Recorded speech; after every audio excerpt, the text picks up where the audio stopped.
mida te arvate, kas mehed teevad piisavalt palju naiste jaoks tänapäeval või peaksid ikkagi veel rohkem tähelepanu pöörama?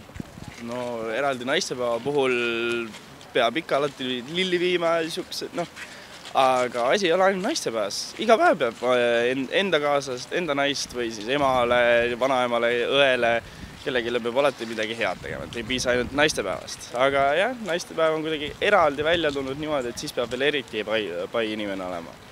Kuidas võiks naisi rohkem motiveerida, et nad sünnitaks rohkem lapsi näiteks?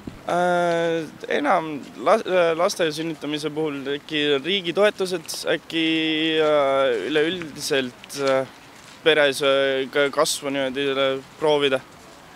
Ei oska kahjuks öelda. Mis sa arvad, kui naistepäev oleks riiklik vaba päev, kas see oleks tore? Ja kindlasti. Sellepärast, et mina praegu ostan kiired lilled ära ja lähen tööle ja olen seal terve päeva kahjuks. Naine on täpselt samamoodi, ta on samamoodi terve päev tööl. Aga oleks riiklik püha, see oleks teistmoodi veidi.